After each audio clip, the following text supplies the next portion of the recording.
Aujourd'hui, j'accueille avec grand plaisir Ignacio Ramonet. C'est quelqu'un qui a ce regard rare, qui relie l'Europe et le Sud global. Il parle du monde qui bascule et de ce que cela change pour nos vies ici. On va parler des médias, de la géopolitique et de paix. On va parler des États-Unis et de leur agressivité croissante, l'été de l'humiliation pour l'Europe et du rôle nouveau du Sud global. Ceci est aussi un épisode un peu particulier de mon podcast Tout bascule parce qu'on enregistre cet épisode en direct Manifesta, la fête de la solidarité à Ostende. Ambiance, fête et débat garantis. Et avant de commencer, un petit rappel, abonnez-vous à Tout bascule. Les plateformes montrent de moins en moins les contenus politiques, donc c'est important de vous abonner ici aussi à Manifesta et vous, chez vous, à la maison, partagez le podcast, parlez-en autour de vous, ça nous aide vraiment.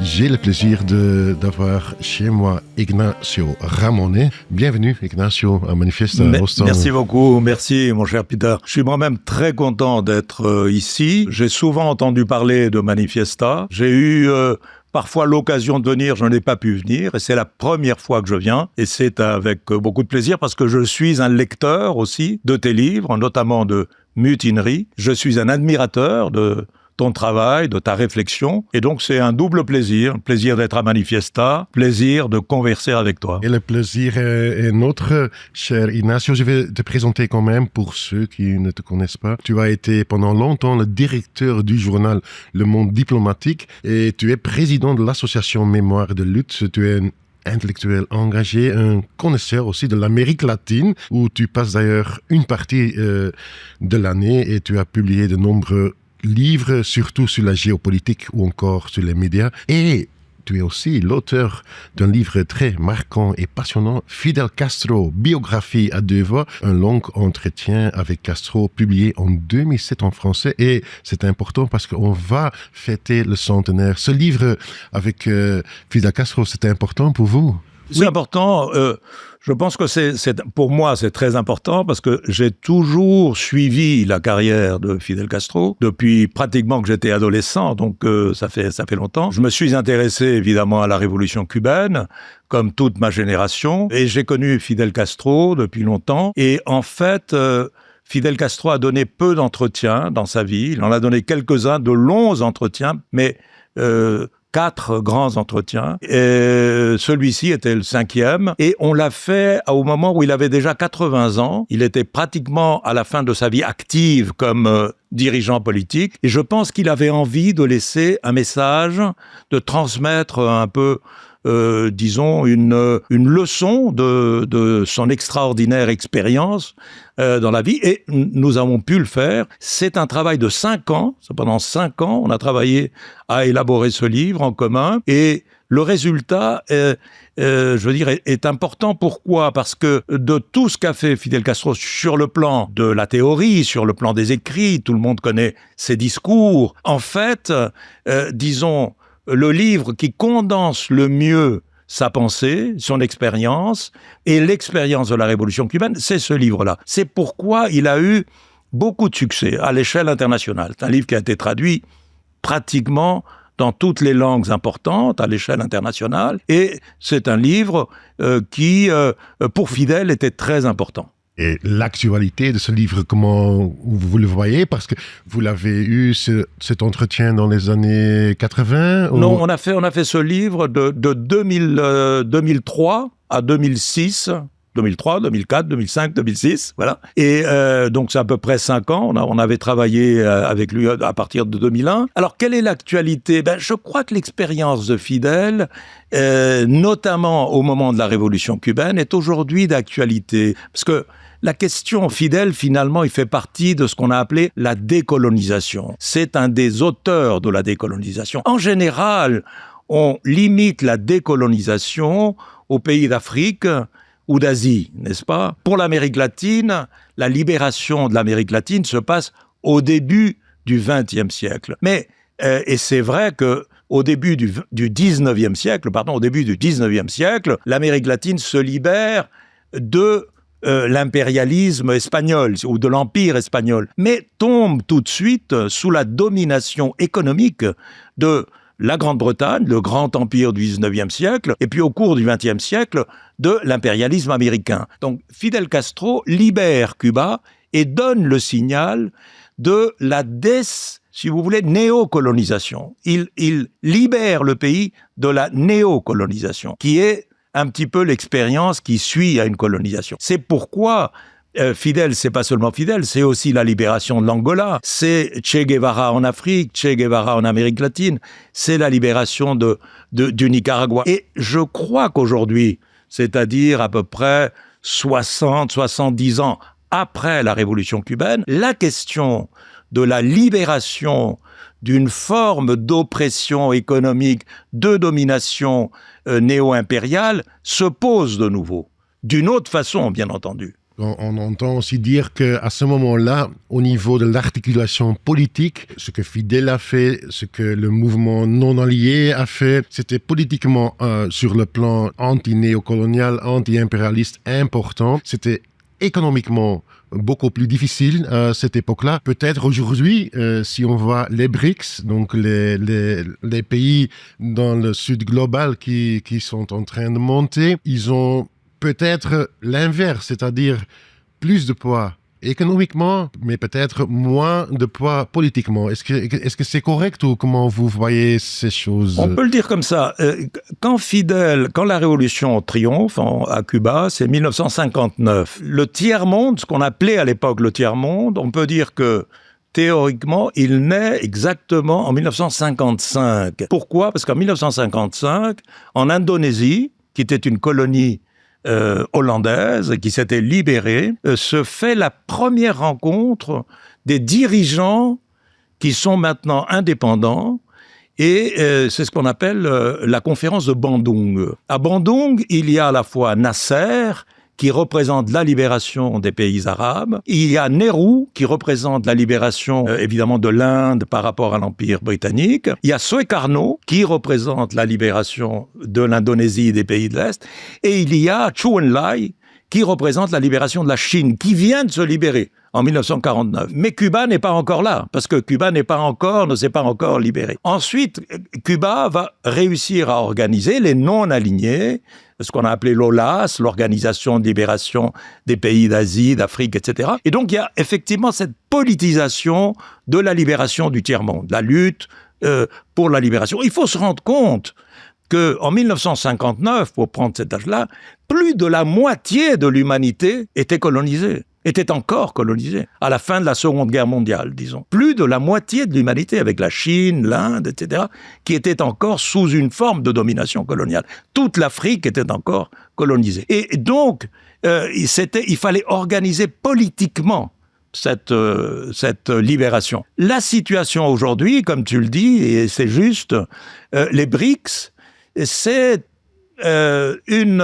on ne peut pas dire organisation, parce qu'il n'y a pas d'organisation, il n'y a pas de cimentation. Mais, disons, c'est une sorte de rencontre d'États qui sont indépendants, d'États qui sont, pour certains d'entre eux, extrêmement puissants, la Chine, la Russie, bien entendu, etc. Mais ce sont des pays qui, politiquement, n'arrivent pas à se donner quelque chose comme un programme commun. Il n'y a pas de programme commun. Qu'est-ce qu'ils ont en commun, les BRICS? Si on prend les BRICS sans la Russie, on dirait que ce sont des pays ex-colonisés. Tous sont des pays ex-colonisés. Évidemment la Chine, évidemment l'Inde, évidemment l'Afrique du Sud et évidemment le Brésil. Je parle des fondateurs.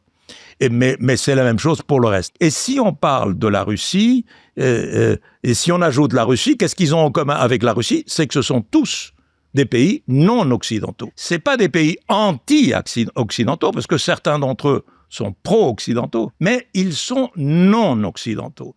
C'est-à-dire ils ne sont ni européens, ni nord-américains. Et ça, c'est déjà une caractéristique aujourd'hui qui est déterminante. Pourquoi? Parce que le monde dans lequel nous vivons, le monde tel qu'il est aujourd'hui, il a été politiquement dessinée, déterminée, organisée par les vainqueurs de la Seconde Guerre mondiale, qui sont tous des Occidentaux. Même si depuis, on a changé, parce que la Chine nationaliste a été remplacée par la Chine populaire, et la Russie n'est plus la Russie soviétique. Mais les critères d'organisation du monde ont été déterminés par des critères occidentaux, et aujourd'hui, évidemment, ce qu'on appelle l'Occident est en recul sur beaucoup d'aspects, pas seulement démographiques, mais dans d'autres aspects également. En même temps, on voit que au niveau de la Maison-Blanche, aux États-Unis, il y a une nervosité quand même vis-à-vis de la Chine et les BRICS. Est-ce qu'il y a un début du déclin de l'empire des États-Unis ou est-ce que c'est pas le cas? C'est quoi cette nervosité qui est là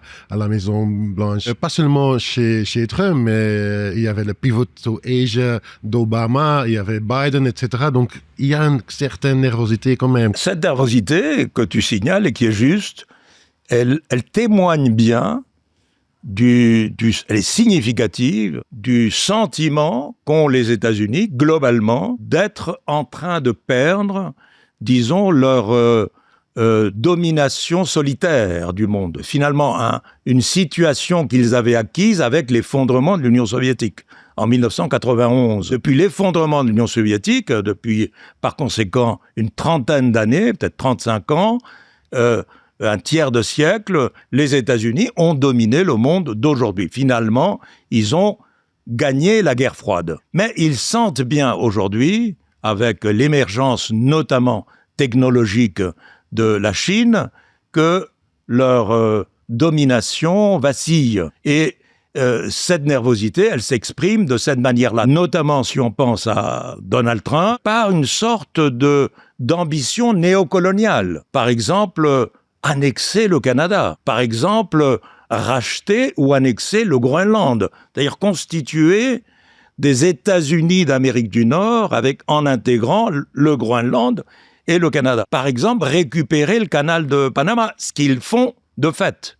Parce que militairement, ils l'ont réoccupé. Pas sur le plan de la souveraineté théorique, mais dans la pratique militaire, ils l'ont réoccupé. Donc, il y a aussi la pression actuelle que l'on voit contre le Venezuela, avec l'idée de s'emparer des extraordinaires richesses, pas seulement en hydrocarbures, mais en or, en métaux précieux, etc., du Venezuela.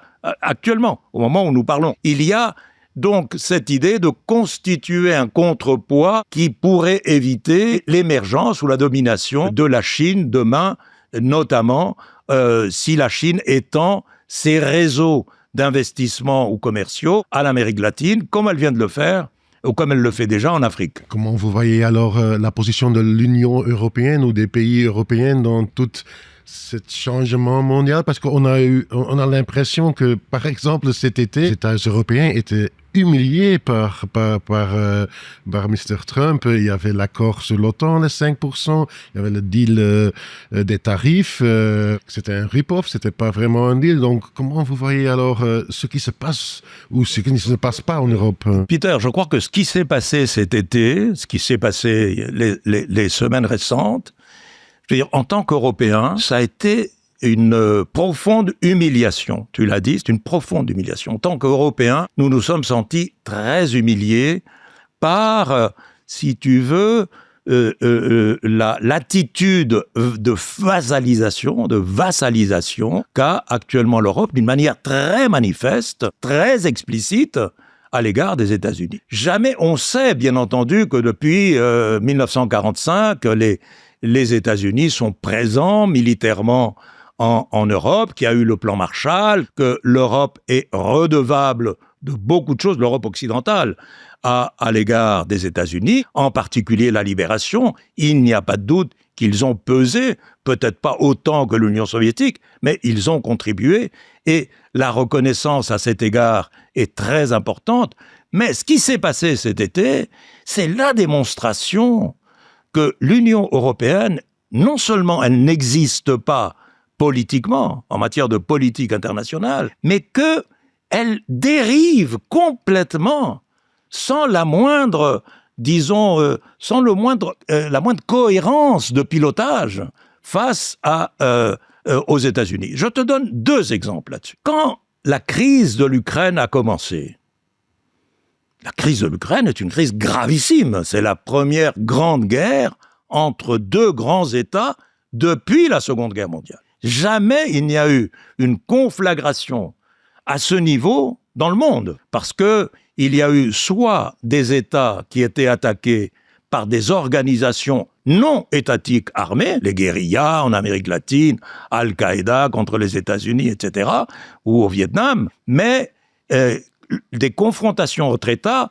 c'était avec des inégalités énormes. C'est les États-Unis contre l'Irak, ou les États-Unis et l'alliance organisée autour des États-Unis contre l'Irak. Évidemment, très inégale. Mais cette confrontation avec l'Ukraine est évidemment une confrontation d'un autre niveau. Mais, disons qu'elle se basait, je ne vais pas faire l'histoire de l'Ukraine, mais elle se basait sur un malentendu qui se traînait depuis 1994, 2014, etc. Et il n'y avait pas eu il n'y a pas eu une pression de l'européenne suffisante pour arriver à un accord avec la Russie. Biden et l'administration Biden a embarqué toute l'Europe sur une confrontation contre la Russie, et notamment l'Allemagne. L'Allemagne, dont tout l'outil industriel et toute la capacité de l'Allemagne à être économiquement l'Allemagne dépendait de l'énergie bon marché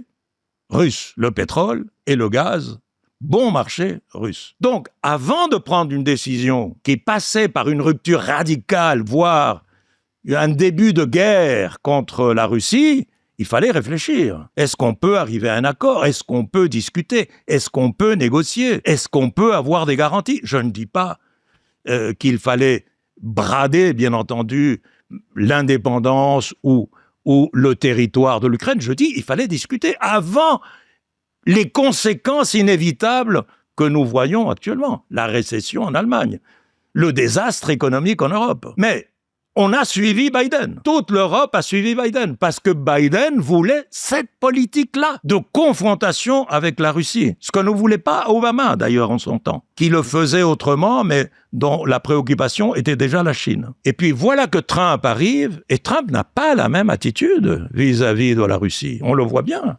On voit bien ce qui s'est passé en Alaska. Et l'Europe ne sait pas quoi faire maintenant. Parce qu'elle s'est embarquée avec Biden sur une thèse de confrontation radicale, quand Trump ne veut pas de la confrontation radicale. Alors nous avons maintenant les Européens qui sont plus va-t-en-guerre que les Américains en ce qui concerne la Russie, alors que ce n'est pas forcément leurs intérêts économiques et tout ce qui en découle. Ça, c'est une première. La deuxième, c'est la politique des taxes. C'est-à-dire, Trump a posé 2 conditions aux Européens. D'abord, financer leur défense. Vous êtes engagé dans une confrontation avec la Russie, financez votre défense. Et le financer jusqu'à 5% du PIB. Il y a des pays en Europe qui ne dépensent même pas 2% du PIB. Parce que avant c'était 2%, tu te souviens? Et qui, déjà, pour arriver à 2%, doivent faire un effort considérable. Maintenant, c'est 5%. Et d'autre part, il y a également l'exigence actuelle de l'accord d'Écosse avec Ursula von der Leyen, qui a été l'expression de l'humiliation européenne, puisque Trump a reçu finalement la présidente de la Commission européenne, il l'a reçue dans un terrain de golf à lui. C'est même pas un territoire européen, c'est un territoire Trump, alors qu'il était en principe en Europe, pas en Union européenne, puisque le Royaume-Uni n'en fait pas partie. C'est là, il a posé un drapeau européen, un drapeau américain, mon golf, c'est le territoire. Et là, il a imposé aux Européens 15% de taxes sur tous les produits américains, alors que le Royaume-Uni ne paie que 10%. Mais en plus de ça, Peter, souviens-toi, il a exigé que les Européens fassent des investissements aux États-Unis pour un montant de 400 milliards et qu'ils achètent de l'armement américain pour un montant de 600 milliards. Ou l'inverse, j'ai oublié en ce moment. Ou 400 milliards pour acheter des armements et 600 milliards d'investissements. Donc ça veut dire, à l'heure où regarde ce qui se passe en France. En France, le gouvernement vient de tomber parce qu'il a proposé un budget pour économiser 44 milliards. Au moment où on demande aux gens, on vous retire des jours de congé, on baisse les retraites, on fige le budget de l'année sans augmentation. En même temps, on va investir aux États-Unis pour 600 milliards de dollars et on va payer des taxes aux Américains de 15%.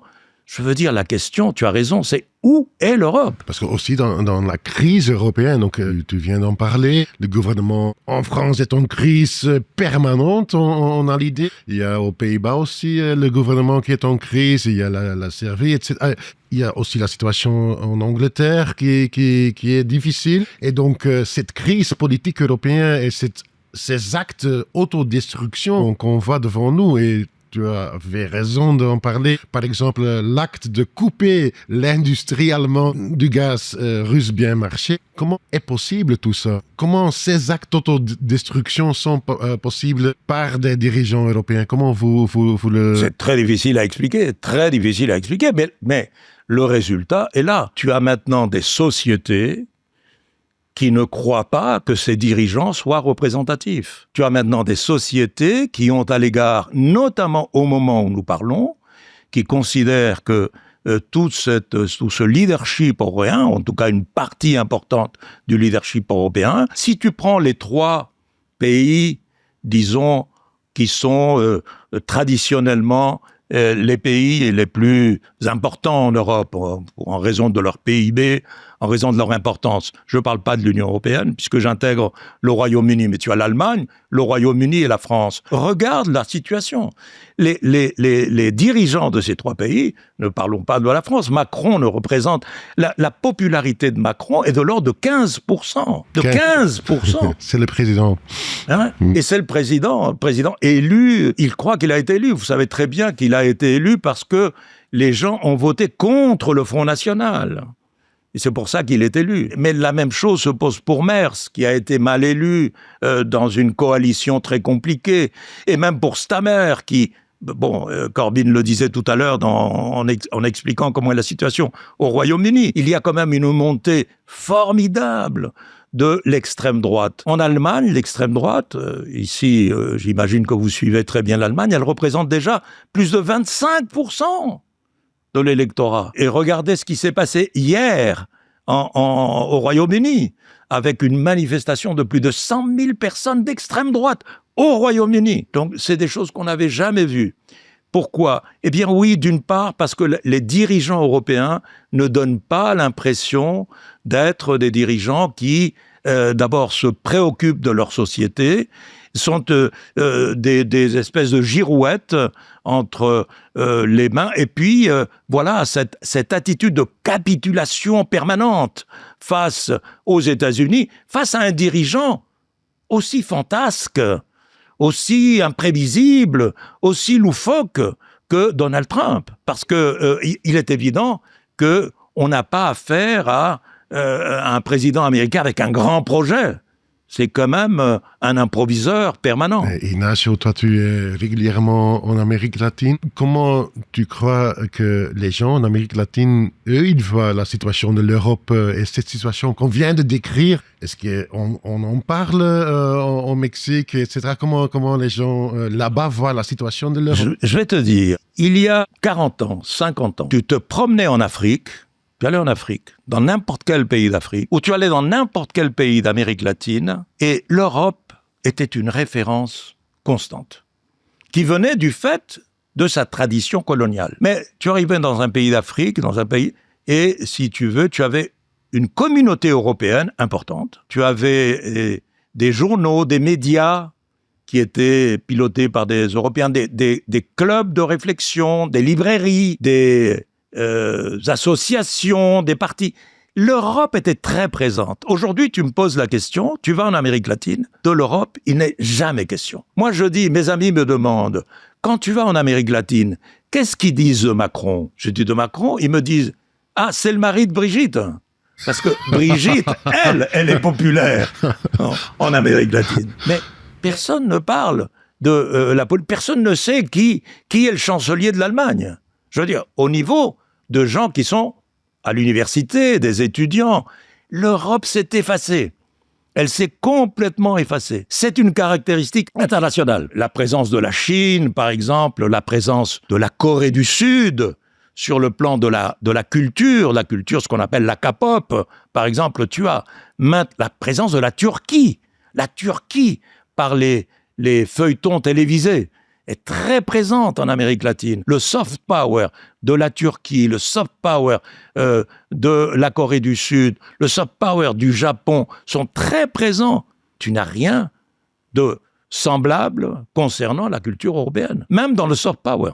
La musique, la télévision, les chansons, etc. Donc l'Europe est très effacée. Et les produits européens, tu vas dans un grand pays d'Amérique latine, tu vas aller au Mexique prochainement, compte le nombre de véhicules européens. Tu n'en as pas. Tu ne vois pas. Avant, tu voyais encore des Mercedes, des Audi, des voitures allemandes avec un peu de prestige. Tu n'en vois plus. Toutes les voitures sont ou japonaises, ou de Corée du Sud, ou chinoises maintenant. Chinoises. On a dans la Maison-Blanche maintenant Marco Rubio et l'Amérique latine pour les États-Unis redevient, on a l'impression, un axe stratégique pour un néocolonialisme. Il y a ce qu'ils veulent faire avec le Venezuela. Comment tu le vois, cette arrivée de Marco Rubio dans la Maison-Blanche? Est-ce que ça change réellement quelque chose vis-à-vis de l'Amérique latine? Je pense. C'est la première fois qu'un secrétaire d'État, c'est-à-dire un ministre des Affaires étrangères américain, est d'origine latine, d'origine hispanique, latino-américain. Ses parents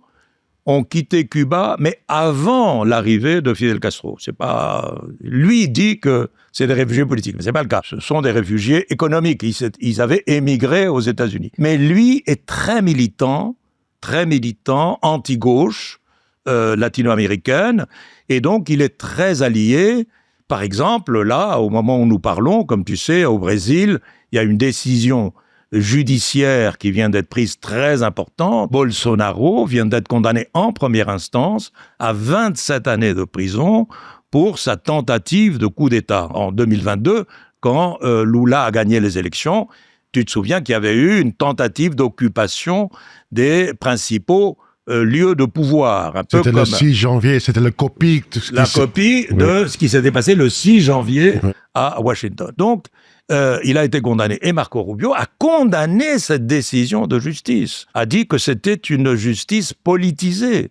Et Trump aussi Ils ont par conséquent un regard maintenant, Marco Rubio, à l'égard de l'Amérique latine, qui est, comme tu dis, un regard néocolonial. Si on perd le reste, si on perd l'Afrique, disent, point de vue des néo-impérialistes américains, l'Afrique est peut-être perdue, l'Asie est en débat, mais l'Amérique latine doit redevenir ce qu'on a toujours considéré comme la cour intérieure des États-Unis, la cour gardée. Donc il y a cette volonté de reprendre avec l'appui de l'extrême droite latino-américaine, qui est présente en Argentine, qui est présente en Équateur, qui demain pourrait arriver au pouvoir au Chili. Il y a des élections dans un mois au Chili. Le deuxième candidat le plus voté, c'est un candidat de l'extrême droite, qui est très présente au Pérou, qui dans un certain nombre de pays, la question se pose.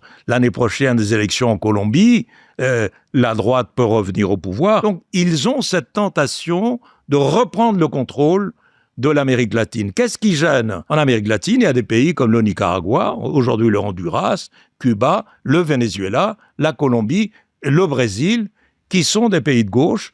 Et là, évidemment, c'est là où ils sont prêts à la confrontation, ce que nous disions tout à l'heure à propos du Venezuela. Ils ont une flotte de guerre à la frontière du Venezuela. Est-ce que cette guerre pourrait réellement éclater aussi? Donc, est-ce que cette flotte qui est là, américaine, de le Venezuela, peut, selon toi, aussi réellement intervenir militairement?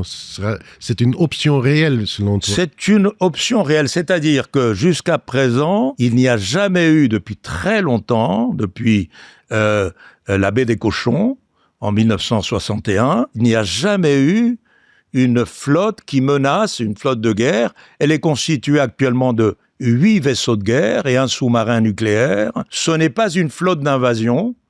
Il y a à peu près 6 000 hommes armée, je veux dire professionnelle indépendamment des professionnels qui s'occupent des bateaux, mais des militaires, des guerriers, disons, il n'y en a que 6 000, c'est insuffisant pour envahir et occuper un pays comme le Venezuela, qui est quand même un pays de 40 millions d'habitants. Mais il faut se souvenir que pour envahir l'Irak, en 2003, les États-Unis avaient assemblé, tu te souviens, dans la région du Golfe, 500 000 hommes, et toute une armée, une flotte et des porte-avions, etc.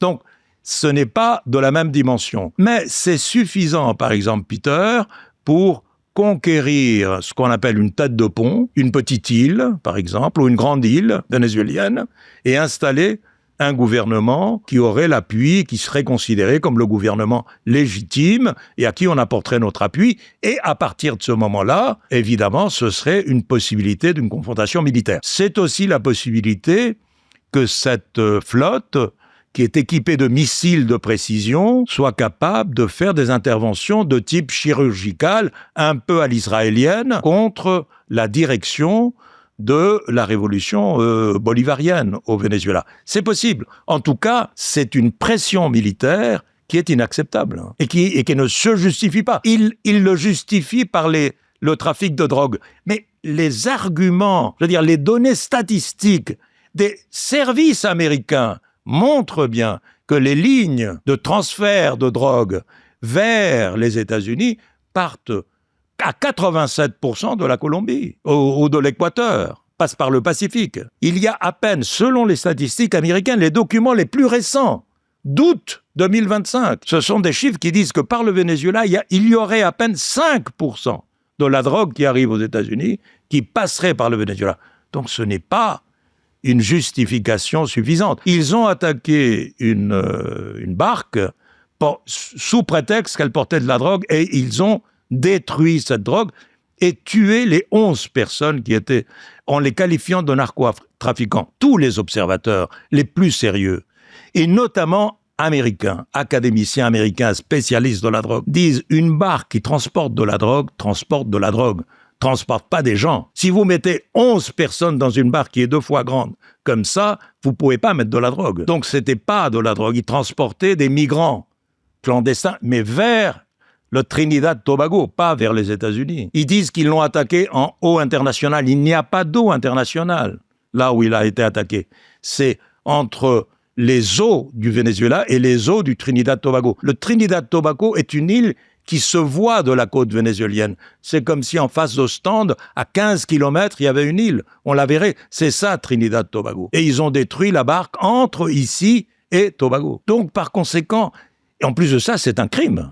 Parce que même si c'était des narcotrafiquants, vous n'avez pas le droit, vous, en tant qu'État, de les tuer. Il faut les juger, il faut prouver que c'est des narcotrafiquants. Mais Peter, ça fait aussi partie du monde brutal dans lequel nous sommes. Il y a une sorte de brutalisme politique qu'évidemment Israël pratique quotidiennement à Gaza. On détruit une école, on détruit une église, on détruit un hôpital, on détruit une tour d'appartement, mais on dit le Hamas était là. Il y avait une cellule du Hamas, voilà. Ça suffit pour les tuer, pour les détruire. Et Trump fait la même chose. Il détruit une barque avec 11 personnes à bord et il dit il transportait de la drogue. Comme s'il transportait de la drogue, parce que maintenant, Trump et l'administration Trump considèrent que les narcotrafiquants sont assimilés à des terroristes. Donc, encore faut-il voter les lois, encore faut-il même que, du point de vue juridique, ce soit autorisé, ce qui n'est pas le cas. Donc, ce brutalisme dans lequel nous sommes aujourd'hui,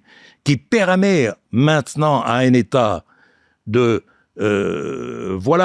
utiliser la force la plus brutale pour achever un adversaire sans que la question juridique, que la question du droit soit posée, c'est ça qui change le monde dans lequel nous sommes par rapport au monde d'après la Seconde Guerre mondiale. J'ai aussi lu, Ignacio, une interview de toi où tu en parlais et tu disais aussi, il y a peut-être la multipolarité et la diversification des centres de pouvoir, mais c'est pas encore la même chose que l'existence que, par exemple, que l'Union soviétique a eu et l'influence que l'Union soviétique a eu sur les mouvements de libération, mais aussi sur les idées partout pour donner un espoir pour une autre société. Donc, la brutalité du capitalisme et de l'impérialisme aujourd'hui qu'on voit nous tous, mais comment est-ce que toi tu vois cette nécessité d'une alternative aussi au niveau des idées, cet espoir qu'on a tous besoin aussi d'un espoir pour une alternative humaine à cette situation. Voilà, c'est la question qui se pose aujourd'hui. Voilà, on parlait des BRICS tout à l'heure. Évidemment, nous sommes dans un monde qui construit face à un monde unipolaire, dirigé par les États-Unis, dominé par les États-Unis sur tous les plans. Et ça le reste largement. On ne dit pas, c'est pas un empire qui a disparu. C'est un empire qui est bien présent et bien puissant. Et on vient de parler de la capitulation de l'Europe, la dernière capitulation de l'Europe. Mais disons que à ce monde-là succède peu à peu, on est en train de le voir, un monde multipolaire, un monde avec des pôles différents. Voilà la Chine, voilà la Russie, voilà le Brésil, voilà l'Afrique du Sud, voilà l'Indonésie, etc. Oh, le Nigeria, l'Égypte, bon. Mais ce monde-là, ou cette association-là, nous disions tout à l'heure, elle a comme caractéristique d'être des pays non occidentaux. Ça ne fait pas un espoir pour l'humanité. Or, l'humanité a besoin d'un projet d'espoir, d'un projet d'espérance. Le communisme, bien entendu, on sait ce qu'il a provoqué, et notamment ce qu'a été le stalinisme. Mais le socialisme, le communisme, tout au long la seconde moitié du 19e siècle et tout au long du 20e siècle, ça a été un projet de créer une autre humanité auquel beaucoup de gens ont cru. Là, il n'y a rien qui ressemble à ce type de message eschatologique, c'est-à-dire des fins ultimes, comme le christianisme en a un. Il n'y a pas ce discours-là, il n'existe pas. On a d'une part, comme tu le signales, le brutalisme du capitalisme d'aujourd'hui, qui est prêt à se libérer des limites que lui impose le droit pour imposer ses intérêts, Gaza et ce qui est en train de se passer en Amérique du Sud pour les États-Unis. Et d'autre part, bien entendu, face à ça, nous avons l'embryon des BRICS, mais qui n'a pas un discours agglutinant et un discours, je répète, eschatologique, un discours de la fin ultime, vers où nous allons. Et ça, on en est un peu orphelin aujourd'hui, Peter. Et les partis, c'est ta mission, ont aujourd'hui la mission de proposer ce projet. Effectivement, donc on doit terminer. Ignacio, je te remercie beaucoup. Et en tout cas, il y a encore le livre qui, tu l'as dit tantôt, peut-être va être réédité pour le centenaire de Fidel Castro, et peut-être aussi en relisant la sagesse de Fidel Castro, on peut trouver peut-être en adaptant, en actualisant ses pensées pour aujourd'hui. Mais on est bien d'accord, il faut donner un horizon d'espoir, un horizon d'émancipation aussi. C'est le but aussi de Manifesta ici. Merci beaucoup, et je vais quand même le rappeler parce que c'est important pour nous. Si vous voulez suivre Tout bascule, donc le podcast, il faut vous abonner et partager le podcast. C'est super important aussi, les gens qui sont ici à Manifesta. Ignacio, super merci merci à toi, les idées, pour ta présence ici. Et merci. On va se voir encore plus. Je l'espère. Merci Vida. Ceci est un podcast Facto, un média marxiste créé par le PTB. Si vous vous demandez comment le monde fonctionne vraiment, suivez Facto sur les réseaux sociaux, sur YouTube et sur votre plateforme de podcast préférée. Abonnez-vous à notre canal WhatsApp pour recevoir tous les derniers épisodes en exclusivité. Facto. Comprendre le monde pour le changer.